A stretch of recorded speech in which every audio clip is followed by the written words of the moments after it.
Shalom, puji Tuhan, mari kembali bersama kita melihat Alkitab kita di dalam kitab Yesaya pasal 60. Yesaya pasal 60 ayat yang pertama mulai.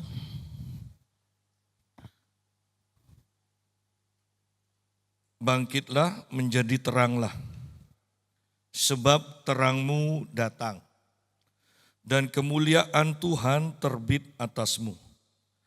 Sebab sesungguhnya kegelapan menutupi bumi dan kekelaman menutupi bangsa-bangsa. Tetapi terang Tuhan terbit atasmu dan kemuliaannya menjadi nyata atasmu. Bangsa-bangsa berduyun-duyun datang kepada terangmu dan raja-raja kepada cahaya yang terbit bagimu. Angkatlah mukamu dan lihatlah ke sekeliling. Mereka semua datang berhimpun kepadamu. Anak-anakmu laki-laki datang dari jauh dan anak-anakmu perempuan digendong. Kita berhenti sampai sini dulu. Dikatakan bangkitlah menjadi teranglah. Kemudian ayat yang kedua berkata sesungguhnya kegelapan menutupi bumi dan kekelaman menutupi bangsa-bangsa. Nah, kita kembali saya tanpa bosan mau berkata kita ada di akhir dari akhir zaman. Dan jelas bahwa ayat 2 ini sedang terjadi. Kegelapan menutupi bangsa-bangsa dan kekelaman menutupi bangsa-bangsa. Banyak orang Kristen bahkan yang hidup dalam ketakutan. Dari berbagai kota ditanyakan kepada saya tentang akhir zaman, tentang antikris. Tetapi nadanya itu ada ketakutan, ya. Padahal Alkitab berkata di sini, ketika kekelaman menutupi bangsa-bangsa, bukankah ini berbicara tentang akhir zaman juga? Kita itu punya terang. Kita tidak hidup dalam kegelapan atau dipengaruhi oleh kegelapan. Asal kita punya terang. Sayangnya banyak orang Kristen hidup dalam ketakutan ketika berpikir kita akan ada di bawah antikris. Tetapi di saat bersamaan mereka tidak lebih sungguh-sungguh dengan Tuhan. Memang ketakutan itu tidak bisa membawa kita lebih dekat dengan Tuhan. Hanya kasih yang bisa membuat kita semakin dekat dengan Tuhan. Banyak orang sekarang ini tidak mengerti bahwa keadaan sedang mencekam loh. Ya. Seperti yang saya katakan, Amerika di bawah kepemimpinan Trump berperang, perang dagang, perang harga dengan Cina. Dari 34% barang Cina yang mau masuk ke Amerika, barang-barang yang masuk ke Amerika dari Cina dinaikkan menjadi 34%. Kemudian Cina balas, tidak takut, mau dinaikkan juga. Punya Amerika yang masuk ke Cina. Padahal itu untuk, bayangkan untuk bioskop saja. Ya. Untuk bioskop, pemutaran bioskop di Cina. Itu bioskop dari Amerika bisa dapat keuntungan 2,2 triliun kalau tidak salah. Ya. Jadi bukan miliar, triliun. Dengan banyaknya rakyat 1 miliar lebih kan, bayangkan itu separuh nonton bioskop. Ya. Nah, kemudian Amerika mengatakan 100%. Maka Cina juga katakan 100% juga dinaikkan. Tetapi dengan dua negara ini berkonflik, sadarkah kita bahwa keadaan Indonesia pun akan terdampak?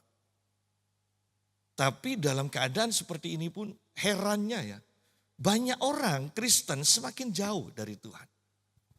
Ya. Anda tidak memperhatikan Inggris, Skotlandia, Irlandia, yang sedang dalam kegelapan, demo di mana-mana. Karena orang-orang dari Timur Tengah, ya dari Arab yang beragama Islam itu masuk ke Inggris, kemudian mereka tidak kerja, mereka disuplai sama pemerintah kan, biasa di Eropa, Amerika kan seperti itu. Kemudian mereka datang sama istrinya, mereka buat anak sebanyak mungkin, semuanya itu dapat bantuan dari pemerintah. Mereka tidak kerja.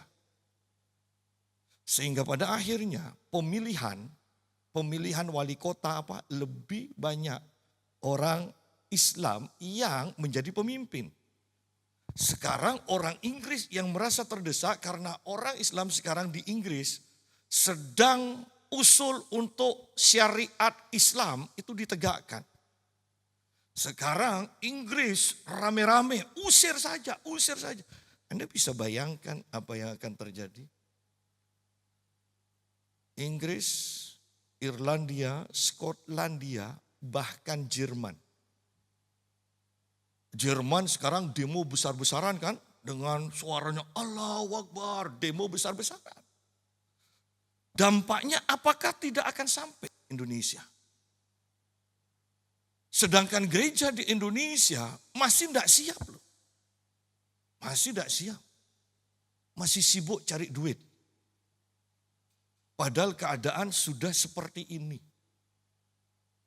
Ketika ditanya, diwawancarai orang yang berdemo itu. Anda dari mana? Ya, disebutkan negara Arab kan Timur Tengah. Kemudian Anda datang ke sini bekerja, di sini bersama siapa? Istri dan anak. Kemudian 30 familinya juga ikut masuk. Ketika ditanya, Anda kerja apa? Oh, pertanyaan Anda tidak relevan. Karena memang tidak punya kerja. Ditanya berkali-kali, Anda kerja apa? Ketika ditanya, Anda dapat bantuan dari pemerintah? Iya. Tetapi ketika ditanya, Anda kerja apa? Tidak kerja. Dan sekarang mereka mau menguasai. Sekarang mereka diusir. Australia berani berkata, mereka pendatang jangan coba-coba untuk mendikte kami. Kalau enggak lebih baik pulang. Tetapi yang saya mau tekankan, inilah keadaan dunia. Indonesia sibuk dengan semuanya dioplos, semuanya dikorupsi, ya kan? Sibuk. Bahkan Donald Trump pun berkata untuk masuk barang ke Indonesia repot. Biaya cukainya aja itu ngambil keuntungan 50% dikatakan. Dan ini semua diakui. Nah yang saya mau tekankan begini. Keadaan dunia sudah seperti ini. Dengan segala macam keadaannya, dengan LGBT yang disahkan dan sebagainya. Ya kan? Ada lagi perkumpulan sekarang, Beyonce itu dikatakan dia adalah juru selamat. Jadi mari kita menyembah. Jadi ada gerejanya yang menyembah Beyonce. Dulu kan gereja yang menyembah Maradona kan ada. Hal-hal yang tidak masuk akal seperti ini saya sampaikan kepada Anda. Tetapi saya mau tekankan begini, coba lihat betapa jahatnya roh-roh jahat yang bekerja di akhir zaman ini. Betapa dahsyatnya mereka bekerja. Kan kalau Beyonce disembah yang hidupnya seperti itu. Ada gerejanya.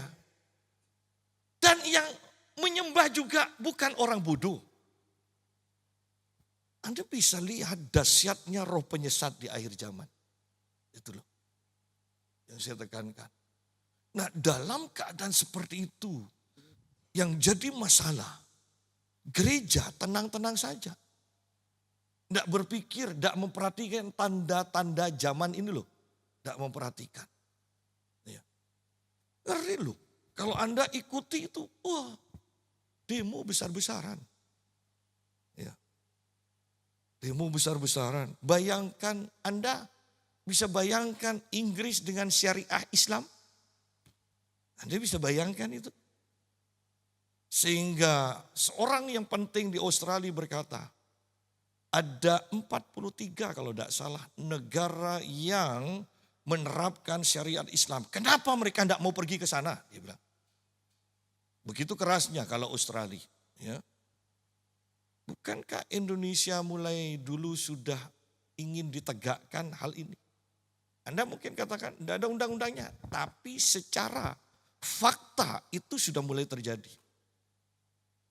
Dan saya kembali, gereja bagaimana? Apakah sudah berdoa sungguh-sungguh? Apakah sudah menjadi terang sungguh-sungguh di tengah-tengah keadaan seperti ini? Ya. Saya mau tekankan begini, ingat. Peperangan kita bukan melawan darah dan daging. Tetapi melawan roh-roh jahat di balik itu semua. Ya. Bukan manusia musuh kita, tetapi roh-roh jahat yang menggerakkan mereka di balik itu. Dan itu hanya bisa diatasi dengan doa, peperangan rohani, syafaat yang kuat. Mari gereja Tuhan bangkit. Di sini dikatakan, bangkitlah menjadi teranglah. Sebab terangmu datang, bangkit menjadi terang. Sebab bumi dipenuhi dengan kegelapan. Bahkan dikatakan kegelapan itu menutupi bumi. Kegelapan itu menutupi bumi. Yesus sendiri berkata begini di dalam Matius pasal yang kelima. Matius pasal yang kelima. Ayat yang ke-14 sampai 16. Kamu adalah terang dunia. Kota yang terletak di atas gunung tidak mungkin tersembunyi. Lagi pula orang tidak menyalakan pelita lalu meletakkannya di bawah gantang, melainkan di atas kaki dian sehingga menerangi semua orang di dalam rumah itu. Demikianlah hendaknya terangmu bercahaya di depan orang, supaya mereka melihat perbuatanmu yang baik dan memuliakan Bapamu yang di surga. Kamu adalah terang, ya. Kamu adalah terang dunia dikatakan. Kalau kita perkuat dengan ayat ini di dalam Yohanes 8 ayat 12, kita nanti kembali ke Matius pasal 5. Injil Yohanes 8 ayat yang ke-12 itu berkata begini.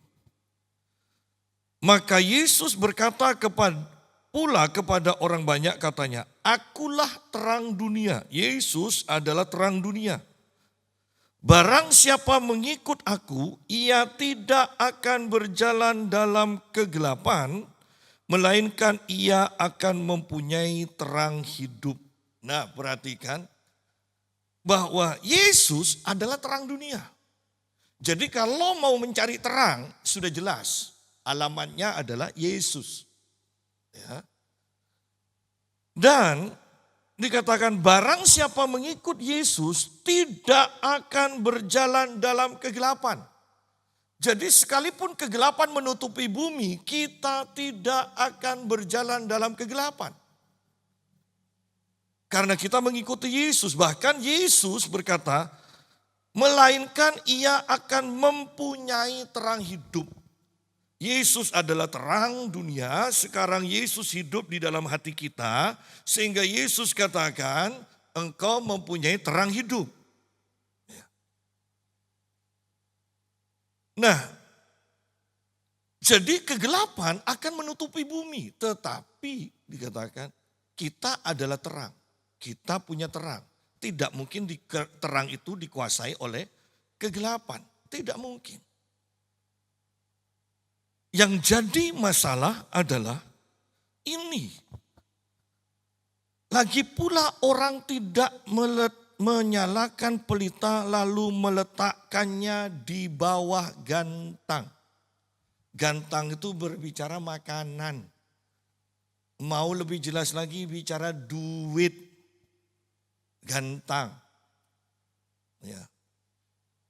Jadi pelita kita bisa tertutup, bisa tidak menyala tidak menjadi terang karena ditutupi oleh kepentingan diri sendiri. Mencari makan melebihi mencari Tuhan. Mengutamakan hal yang jasmani melebihi hal yang rohani. Dan bukankah kalau kita perhatikan begini. Mana ada sih orang menyalakan lilin kemudian ya lilin pelita ditutupi gantang. Mana ada. Ini kan seakan-akan mau mengatakan hanya orang bodoh yang melakukan ini. Ya kan? Orang Kristen tidak mengutamakan Tuhan. Lebih mengutamakan hal-hal yang jasmani. Itu seharusnya kalau menurut ini, ayat ini tidak mungkin. Tapi kok masih ada, berarti memang sangat bodoh. Ya, sudah jelas mati hidup jelas ada di depan kita ini loh. Ya. Hal yang sangat menentukan ada di depan kita. Kan sangat bahaya. Kalau pilihan kita itu keliru.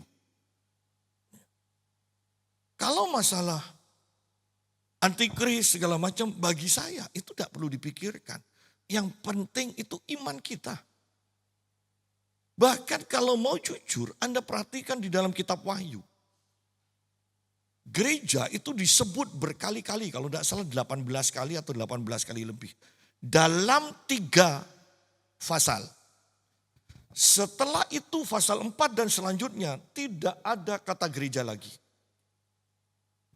Kemana gereja? Sebelum semuanya itu antikris berkuasa penuh. Sebelum masa 7 tahun sengsara besar. Gereja sudah diangkat. Setelah itu zamannya bangsa Israel terima Tuhan Yesus. Baru waktu untuk Israel yang sementara sekarang ini adalah waktu gereja. Waktu Israel itu sebelum gereja itu sudah berhenti.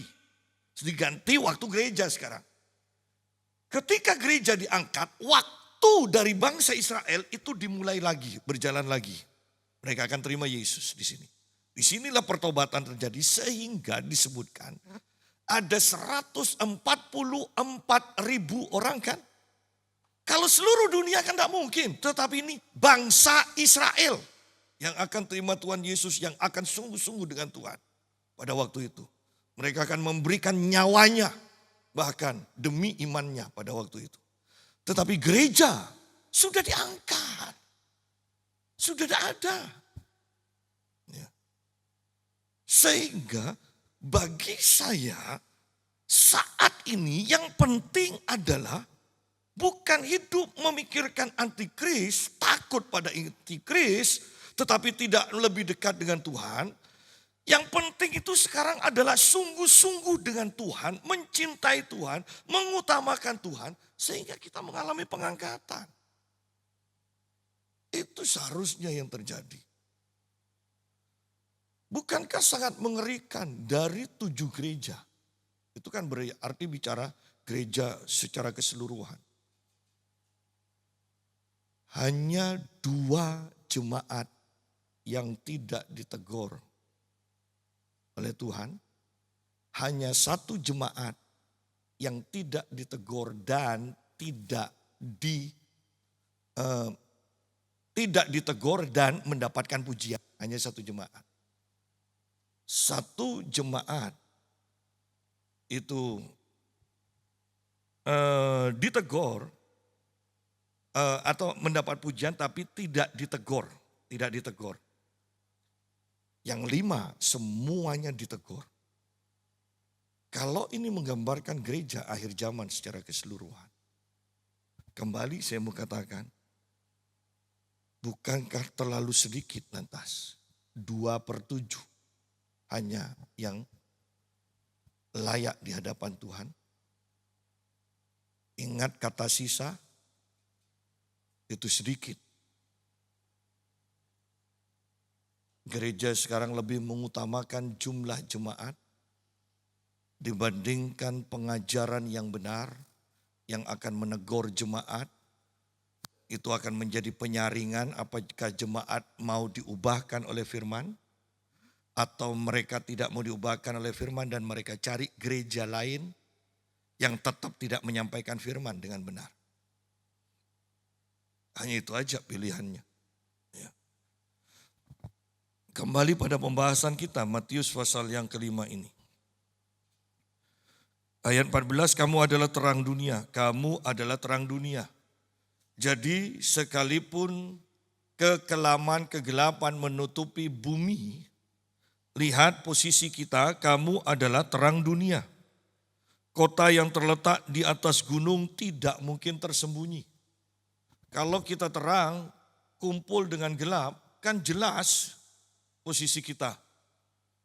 Sekarang pertanyaannya, ketika kita ditaruh di kumpulan kegelapan itu, apakah kita akan menjadi gelap atau tetap menjadi terang? Ketika kita ada di dalam kumpulan itu, apakah jelas bagi orang lain bahwa kita terang? Kalau tidak jelas bahwa kita adalah terang, berarti memang kita gelap. Itu aja. Ya.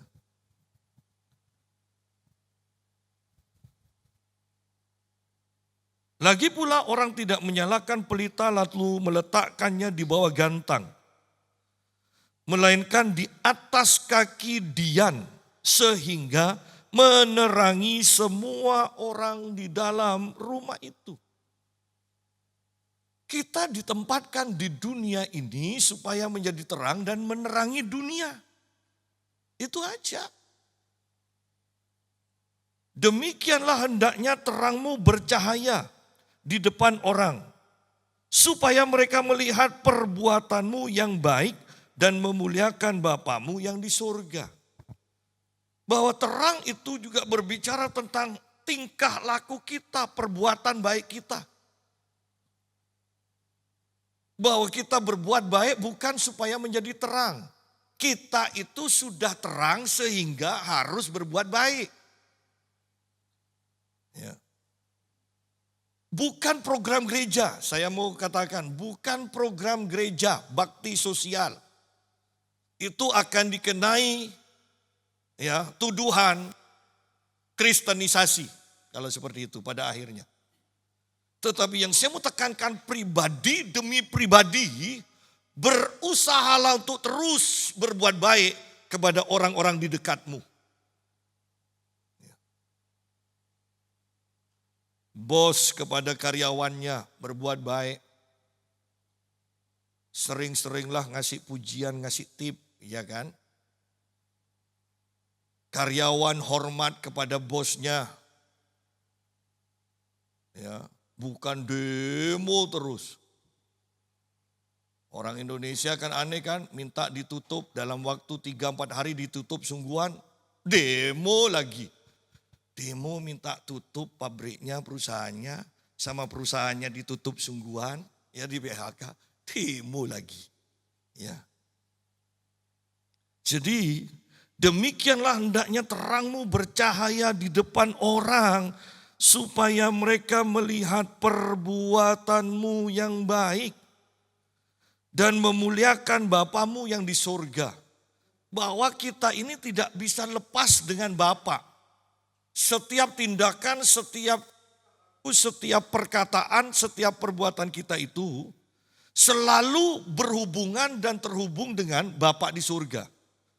Kalau kita berbuat baik, Bapa di surga akan dipermuliakan. Kalau kita berbuat jahat, maka Bapa di surga akan dipermalukan. Kan itu aja. Ya. Padahal kita sudah terbiasa kan diajar, awas jangan mempermalukan keluarga. Ya kan? Jaga nama baik keluarga. Sama kok. Kenapa kalau nama baik Bapak tidak dijaga oleh orang-orang Kristen? Jaga dong dengan berbuat baik kepada semua orang. Tidak usah nunggu program gereja. Saya paling tidak suka program gereja kemudian difoto. Kan kita tidak dapat upah. Kalau difoto kan, dipamerkan di Facebook kan, kita tidak dapat upah. Sudah biarkan walaupun hanya 1-2 orang yang tahu bahwa kita baik karena kita berbuat baik pada mereka. Itu lebih berharga. Daripada engkau ngasih bakti sosial besar-besaran di foto, Anda tidak dapat apa-apa. Iya, Anda tidak dapat apa-apa. Karena apa yang dilakukan tangan kanan dikatakan jangan sampai tangan kirimu tahu. Ini bukan hanya tangan kirimu, tangan kiri semua orang tahu. Ya kan? Kembali kepada pembahasan kita Yesaya, kitab Yesaya pasal 60. Bangkitlah menjadi teranglah, sebab terangmu datang, sebab engkau adalah terang. Lebih lagi dan kemuliaan Tuhan terbit atasmu. Kemuliaan Tuhan itu berbicara tentang hadirat Tuhan yang sangat kuat, yang tidak bisa disembunyikan.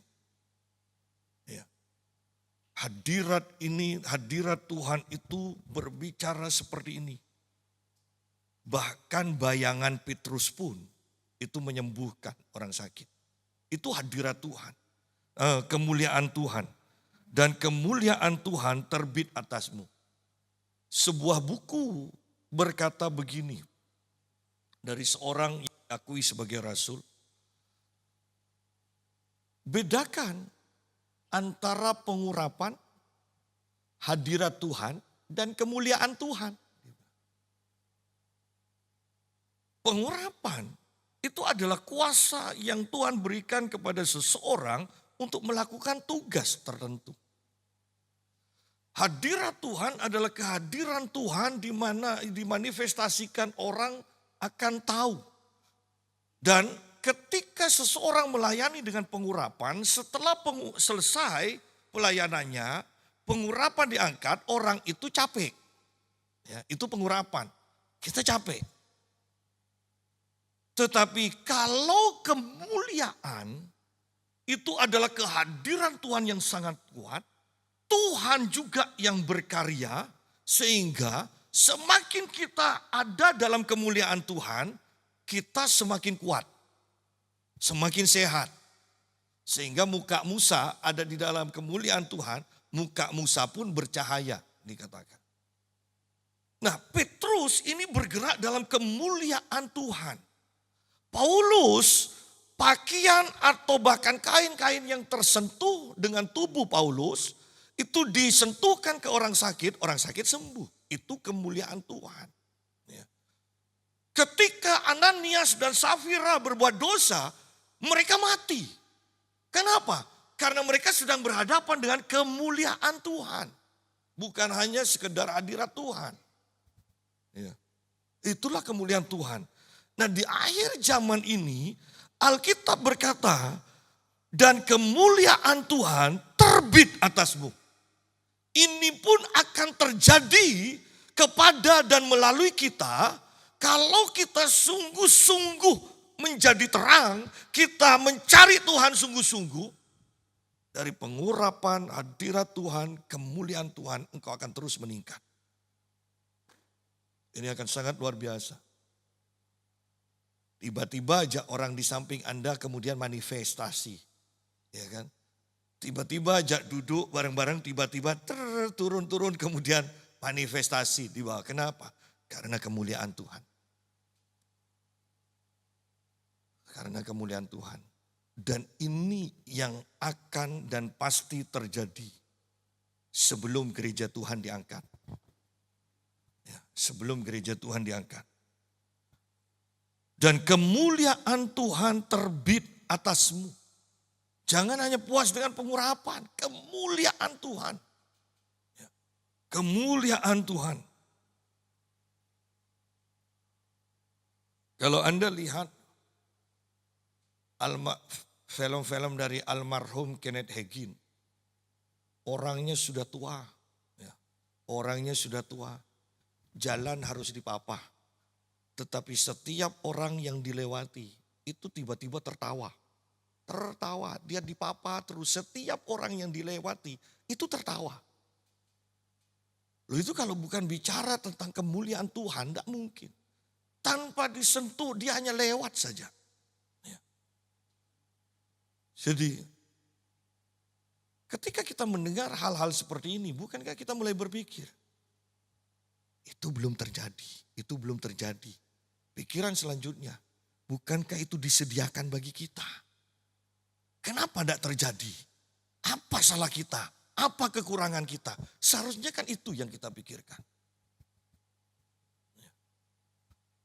Dan kemuliaan Tuhan terbit atasmu, bukan atas orang lain. Bukan atas konglomerat. Terbit atasmu. Itu rencana Tuhan.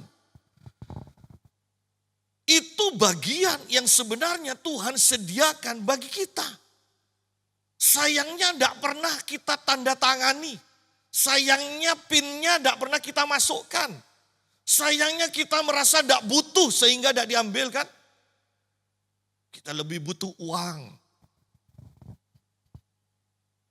Padahal kemuliaan Tuhan, di dalam kemuliaan Tuhan semuanya tersedia. Ya. Sebab sesungguhnya kegelapan menutupi bumi dan kekelaman menutupi bangsa-bangsa, mau bangsa yang terpelajar sekalipun. Swedia dikatakan dulu negara yang kekristenannya luar biasa. Sekarang menjadi negara ateis. Dulu sangat bermoral, sekarang tanpa moral. Lihat di sini. Kita mengagung-agungkan Eropa dengan kekristenannya. Ingat, mereka sudah hancur. Kegelapan sedang menutupi bangsa-bangsa. Jangan sampai kita juga menjadi kegelapan. Kita tahu ini supaya kita menjadi terang. Ya. Sangat mengerikan. Yang bikin getun adalah banyak orang Kristen menganggap semuanya baik-baik saja. Pelajari itu. Anda boleh belajar dari medsos karena banyak kejadian yang kita tidak tahu loh. Sedang terjadi. Ya, sedang terjadi sekarang. Dulu Indonesia terkenal, buruhnya suka demo. Sekarang orang-orang terpelajar. Anda bisa bayangkan, Inggris Perdana Menterinya itu mau masuk tempat usaha seseorang sama orangnya yang punya sampai pergi, diusir, tidak boleh masuk. Perdana Menteri loh. Tidak dihargai. Kalau di sini kan, seandainya ada Perdana Menteri atau Presiden lah kalau di sini. Foto, selfie dulu Pak. Karena dari mangkalnya dikatakan kita orang Inggris hak-hak kita tidak diperhatikan pendatang-pendatang yang dibela. Ini tinggal meletus bahkan dikatakan Pangeran Charles yang sekarang raja yang didaulat sebagai pembela iman Kristen di Inggris. Sudah tidak berlaku lagi dikatakan. Sebaiknya diganti, sebaiknya turun. Nah, keadaan seperti ini Anda perhatikan. Bukankah hanya tunggu waktu segalanya meletus. Gereja kalau tidak mempersiapkan iman yang murni, iman yang benar, engkau ada dalam kegelapan dan engkau menjadi gelap juga. Padahal rencana Tuhan bukan seperti itu. Rencana Tuhan kita adalah terang, kita mempunyai terang dan kita harus bersyafaat. Seperti ibadah Rabu yang lalu. Tuhan sedang mencari orang yang mau bersyafaat tetapi dia tidak menemukannya. Sehingga tangannya sendiri yang membela dan dikatakan membela dengan keadilan. Bukan dengan kasih loh. Dengan keadilan. Seandainya ada yang mau bersyafaat, Tuhan akan bergerak dengan kasihnya terlebih dahulu. Baru nanti keadilan itu akhir. Ya. Sayangnya menurut Alkitab, menurut Yesaya, Tuhan tidak menemukan orang yang bersyafaat. Kalau Anda perhatikan sebenarnya, Tuhan menetapkan kita, Tuhan menaruh kita di satu kota. Tujuannya sebagai penjaga kota. Yang mengawasi kota, membawa keadaan kota ini kepada Tuhan. Ya. Tetapi terang Tuhan terbit atasmu. Ketika kegelapan menutupi bumi, kekelaman menutupi bangsa-bangsa. Tetapi terang Tuhan terbit atasmu dan kemuliaannya menjadi nyata atasmu. Bukankah contoh yang sangat nyata dalam perjanjian lama sudah kita ketahui? Ketika di seluruh Mesir terjadi tulah, hanya di tanah Goshen, di mana umat Tuhan bangsa Israel menetap, tidak ada tulah sedikit pun. Bukankah sudah jelas? Kalau itu pernah terjadi di zaman dulu, di zaman Alkitab juga, maka itu pun masih bisa terjadi. Ketika kelaparan 3,5 tahun zaman Elia, banyak orang bahkan menyembelih anaknya sendiri kemudian dimakan. Itu kelaparan yang model bagaimana? Tetapi janda Sarfat yang menerima hamba Tuhan yaitu Elia, tidak kelaparan sama sekali. Sebelum ada Elia di rumahnya, terjadi kelaparan, terjadi kekurangan, bahkan sudah mendekati mati detik terakhir. Tetapi ketika Elia hadir, maka ada hidup yang berkecukupan. Sama kok cara kerjanya ketika kemuliaan Tuhan terbit atas kita. Iya, di sekeliling kita dipenuhi kegelapan, tetapi engkau sendiri tidak akan diliputi oleh kegelapan. Kita penuh dengan terang Allah, bahkan kita menjadi terang. Bangsa-bangsa berduyun-duyun datang kepada terangmu, dan raja-raja kepada cahaya yang terbit bagimu. Bukankah ini sangat luar biasa? Tidak peduli mau konglomerat, mau raja, mau perdana menteri, ketika mereka hidup dalam kegelapan, mereka akan cari, mereka akan butuh terang. Dan ketika mereka melihat dan menemukan, oh terang itu ternyata ada pada gereja Tuhan, mereka akan datang kepada gereja Tuhan. Bukankah akan terjadi pertobatan besar-besaran? Iya, karena kitab Matius, Injil Matius 24 ayat 14 berkata, dan Injil kerajaan ini harus diberitakan ke seluruh bangsa, barulah sudah kesudahannya. Ya. Ketika orang-orang melihat kemuliaan Tuhan, mereka tidak mengeraskan hatinya, mereka bertobat, terjadi pertobatan, kemudian terjadi pengangkatan, dan antikris baru akan berkuasa penuh. Karena antikris berbicara kegelapan dan bumi dipenuhi kegelapan. Dan ketika gereja yang adalah terang itu diangkat, maka bumi sepenuhnya dipenuhi kegelapan. Kenapa neraka juga disebut tempat yang paling gelap? Karena tidak ada Yesus di sana. Karena terang itu adalah Yesus. Kalau di neraka itu ada Yesus, neraka tidak akan disebut sebagai tempat yang gelap. Bangsa-bangsa berduyun-duyun datang kepada terangmu, dan raja-raja kepada cahaya yang terbit bagimu. Bahwa yang kita harus cari bukanlah bangsa-bangsa. Yang kita harus cari, kejar terus adalah terang Tuhan. Ketika terang Tuhan ada pada kita, secara otomatis bangsa-bangsa, raja-raja akan datang kepada kita. Ya. Jangan seperti beberapa gereja sekarang yang kerjanya hanya cari jemaat dengan berbagai cara, dijemput bahkan aduh kasihan sekali. Dijemput bukan jemaatnya sendiri, dijemput namanya orang Indonesia kan, sungkan. Dijemput masa enggak ikut, sudahlah ikut. Dijemput terus, lu kok enak kan gitu kan. Kemudian lihat gereja asalnya, pakai kipas angin. Tempat duduknya kayu, sakit, ambeien kumat. Gereja yang baru penuh AC, musiknya ada kresek-kreseknya, ya kan? Ya. Nggak pernah salah lagi ngambil nada. Ya. Nggak betah dah gereja yang lama, sudahlah di sini aja kehendak Tuhan terjadilah. Ya kan? Tetapi bagi gereja yang besar itu, yang melakukan seperti itu,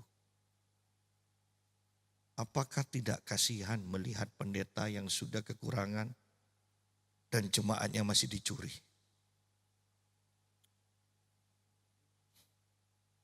Banyak orang terlalu mengagung-agungkan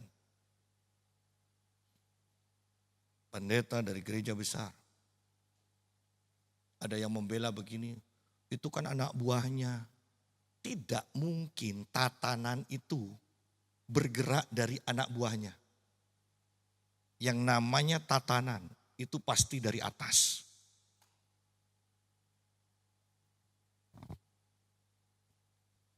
Betapa likiknya ketika satu gereja mengadakan KKR di sebuah kota. Selesai KKR, langsung diadakan baptisan massal. Pertanyaan dari seorang pendeta, sungguh-sungguhkah itu orang yang belum kenal Tuhan Yesus? Karena itu KKR terjadi di NTT. Bukankah kalau sudah bicara NTT, kebanyakan pasti sudah dibaptiskan anggota gereja. Kenapa harus dibaptis lagi? Dan kemudian diklaim ini jiwa-jiwa baru. Bagaimana gereja akan jadi terang kalau cara kerjanya seperti ini. Sedangkan gereja sendiri bertindak penuh dengan kegelapan. Tetapi kita melihat di sini rencana Tuhan, kita menjadi terang, kita itu memiliki terang. Dan dikatakan bangsa-bangsa akan berduyun-duyun, tidak usah pakai strategi, cukup Anda menjadi terang di tengah kegelapan, maka Anda akan jadi pusat perhatian. Ya. Bangsa-bangsa berduyun-duyun datang kepada terangmu, dan raja-raja kepada cahaya yang terbit bagimu. Angkatlah mukamu dan lihatlah ke sekeliling. Mereka semua datang berhimpun kepadamu. Anak-anakmu laki-laki datang dari jauh dan anak-anakmu perempuan digendong. Bahwa Alkitab menubuatkan ini yang akan terjadi di akhir zaman. Alkitab menubuatkan juga bahwa ini yang akan terjadi kepada kita. Bahwa ketika kita menjadi terang, maka dikatakan mereka semua yang hidup dalam kegelapan akan datang.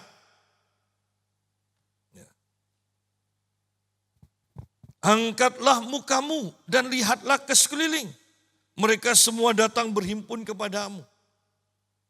Sekarang itu yang perlu kita pikirkan bukan bagaimana nanti antikris ya berkuasa bagaimana. Bukan.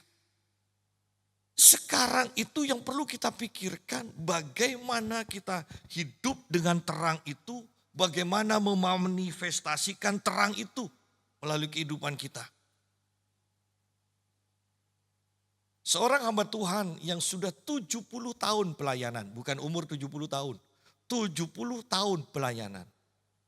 Ditanya, dengan segala macam pengalaman Bapak, kira-kira pesan untuk para hamba Tuhan atau orang Kristen yang baru, apa? Dia katakan cukup 2 saja. Baca firman Tuhan dan berdoa. Kalau Anda suka baca buku rohani ya, mau bahas soal uang, mau bahas soal kesembuhan, mau bahas soal rumah tangga, muter. Nanti ujung-ujungnya hubungan intim dengan Tuhan. Itu sudah rangkumannya. Ya, jangan Anda katakan, puji Tuhan saya tidak beli buku. Kalau semuanya sama rangkumannya. Ya kan, rangkumannya intim dengan Tuhan. Doa, baca firman, itu sudah rangkumannya. Dan hamba Tuhan yang 70 tahun pelayanan ini juga berkata begitu. Hanya 2 itu saja yang perlu dilakukan. Baca firman, berdoa. Kan gampang kan? Baca firman, berdoa. Kalau itu dilakukan, maka semua perintah-perintah ini secara otomatis kita bisa melakukannya dan pasti melakukannya. Ya.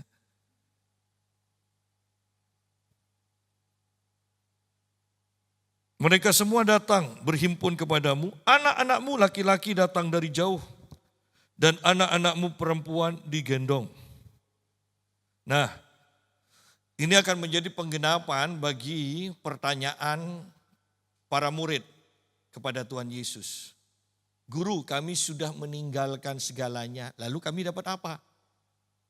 Dan Yesus katakan yang meninggalkan keluarganya akan mendapat ganti 100 kali lipat. Nah ini, anak-anakmu laki-laki datang dari jauh, anak-anakmu perempuan digendong akan datang menjadi keluarga kita. Jangan seperti ustadz yang mualaf yang berkata, Nabi kami hanya 4. Tapi Tuhanmu mengajarkan 100 istri. Dan ayatnya yang diambil itu. Kan sangat ngeri kan diartikan sembarangan. Makanya kalau yang tidak ngerti, tidak dewasa, jangan mengikuti debat ya. Supaya Anda tidak bingung. Itu ayat diputar balik sedemikian rupa. Saya katakan pada istri saya begini. Kalau lihat cara debatnya apologet di Indonesia ini ya. Ngeri. Kata-katanya kurang ajar, ya kemudian tidak ada aturan. Seharusnya kalau debat itu kan ada waktu, kemudian waktunya yang satunya. Bandingkan dengan orang di luar, ya orang Amerika, orang apa. Kalau debat itu kok teratur ya. Enak sekali. Sudah waktu saya, ya silakan Bapak. Nah, wah kalau yang di Indonesia nyerocos terus. Ya. Jadi kadang kalau lihat seperti itu malu. Tapi bagaimana sudah ditakdirkan jadi orang Indonesia. Wih lihat gitu malu sendiri loh. Kok katanya debat ini kan namanya debat kan orang berpendidikan. Tapi kok caranya seperti bukan orang berpendidikan. Ya. Nah jadi kita akan menerima 100 kali lipat. Iya, ini anak-anakmu. Ya, laki-laki datang dari jauh dibawa oleh Tuhan. Anak-anakmu perempuan digendong. Pada waktu itu engkau akan heran melihat dan berseri-seri. Engkau akan tercengang dan akan berbesar hati. Sebab kelimpahan dari seberang laut akan beralih kepadamu. Syaratnya adalah engkau menjadi terang, engkau memiliki terang, engkau menjadi terang. Sehingga bukan ketakutan yang kita pikirkan, tetapi yang akan terjadi dikatakan engkau akan terheran-heran, tetapi mukamu akan berseri-seri karena senang. Kehendak Tuhan supaya kita berseri-seri, tetapi yang terjadi kepada banyak orang mengkerut. Ketika kita menyambut kedatangan Tuhan dikatakan angkatlah mukamu, jangan tertunduk.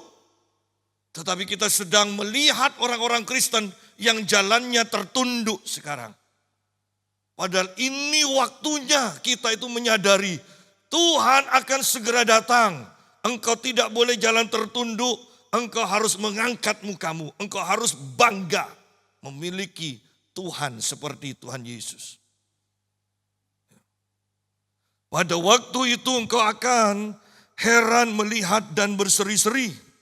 Engkau akan tercengang dan berbesar hati. Berbesar hati. Ya. Ingat ini nubuatan yang disampaikan Yesaya kepada gereja Tuhan juga. Engkau akan berbesar hati, bukan jadi takut, bukan jadi cemas. Apapun yang kita hadapi. Apapun yang kita hadapi. Pak, tapi Krismon, Tuhan tidak pernah lupa caranya membuat dan memberi berkat kepada kita. Kalau dia dulu bisa memberikan berkat mujizat-mujizat, sekarang pun dia bisa memberikan berkat mujizat-mujizat kepada kita.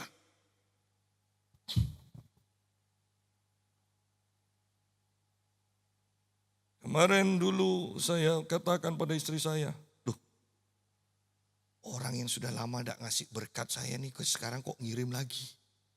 Banyak lagi, banyak lah. Untuk beli es dawet 2 tahun lah, udah habis lah. Ya, banyak.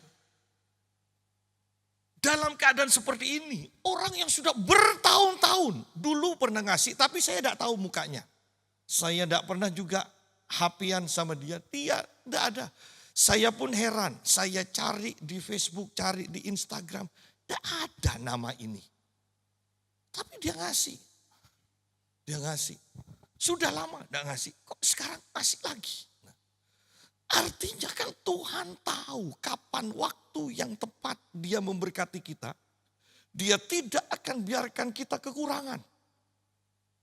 Kalau dia dulu bisa melakukan mujizat, Tuhan tidak pernah lupa, tidak pernah berubah untuk melakukan mujizat. Dia akan terus melakukan mujizat.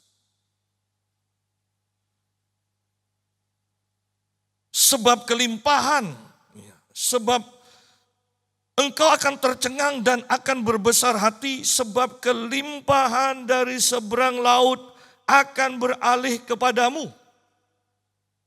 Sudahlah, kalau mau diartikan secara harafiah, kita di Madura banyak laut, berarti banyak pulau lain. Jadi Tuhan bisa mengirim berkat yang begitu banyak kepada kita. Ya. Pak, mustahil. Ketika GPPS Shalom Pamekasan menjadi terang, kemuliaan terbit atas GPPS Jemaat Shalom, maka kekayaan bangsa-bangsa dari seberang laut akan datang juga ke tempat ini.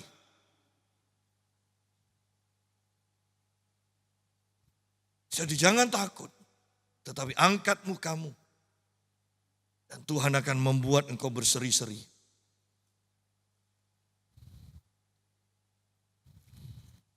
Haleluya.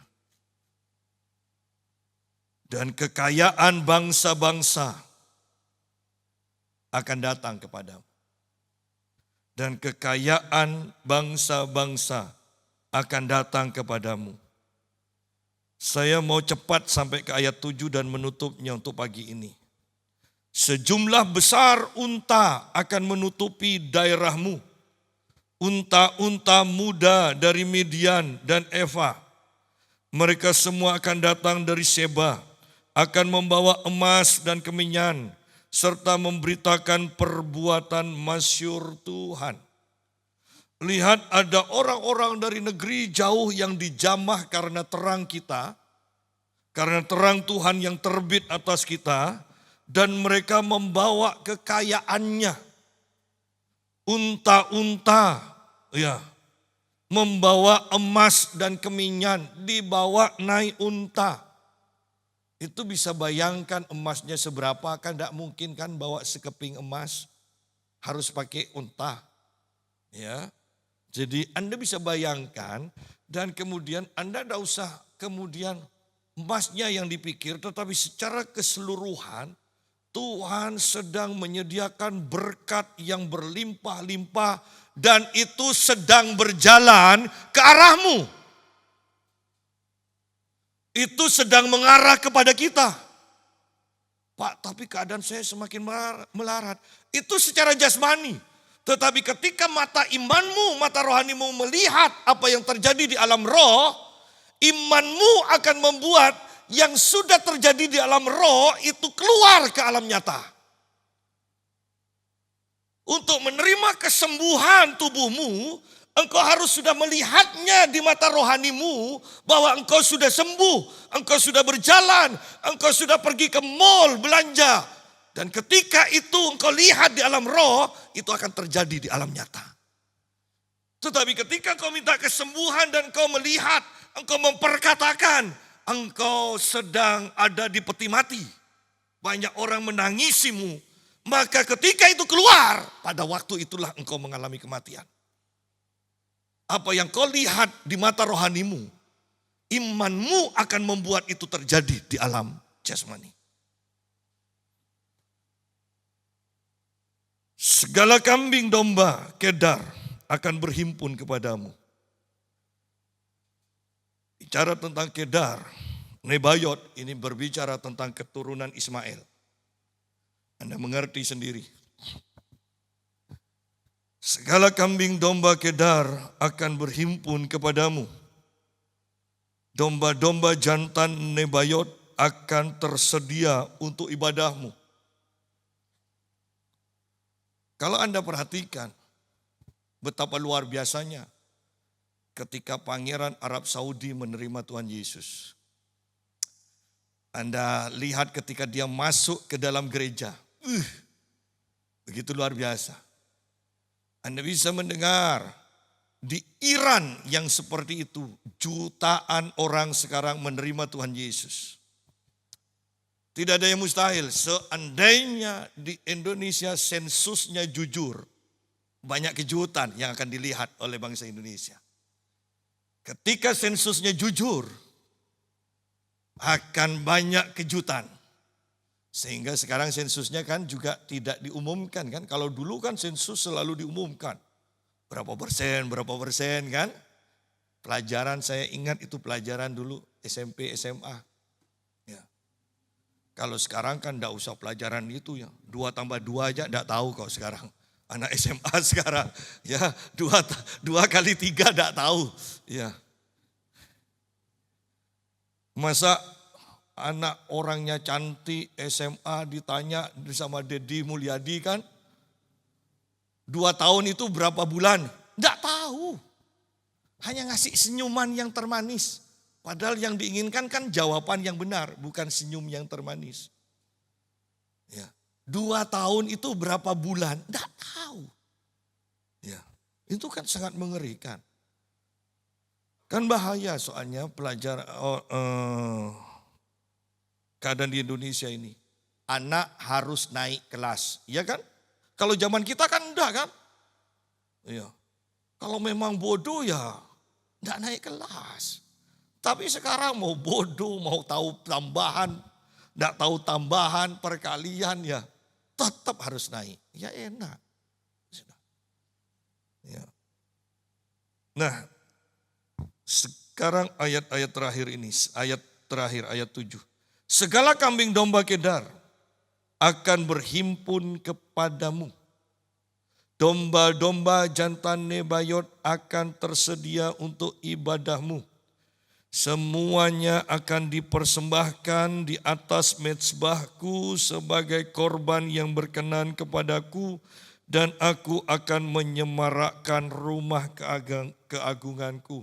Saya tekankan kalau Tuhan yang akan menyemarakkan rumah keagungannya. Anda bisa bayangkan bagaimana keadaan gereja nanti? Sebelum antikris yang pasti. Ingat, sebelum antikris. Gereja akan mengalami kemuliaan Tuhan yang sangat luar biasa. Setelah itu gereja akan diangkat. Karena untuk diangkat, engkau butuh disempurnakan. Dan kita tidak bisa disempurnakan tanpa kemuliaan Tuhan yang termanifestasi dalam kehidupan kita. Hanya ketika engkau dilingkupi dengan kemuliaan Tuhan. Hanya ketika Musa berhadapan dengan kemuliaan Tuhan. Mukanya berubah. Penuh dengan kemuliaan Tuhan. Dan itu juga yang akan terjadi di akhir zaman. Sebelum atau detik-detik terakhir sebelum kita mengalami pengangkatan. Kemuliaan Tuhan harus menaungi gereja. Sehingga gereja dipenuhi dengan kemuliaan Tuhan dan disempurnakan. Baru gereja akan mengalami pengangkatan. Setelah itu antikris akan berkuasa penuh. Bumi akan penuh dengan kegelapan karena terang itu sudah diangkat. Jadi mari kita memacu manusia rohani kita sedemikian rupa. Cari Tuhan sungguh-sungguh. Cari Tuhan sungguh-sungguh sampai terang Tuhan terbit atas kita. Tuhan memberkati. Mari kita berdoa.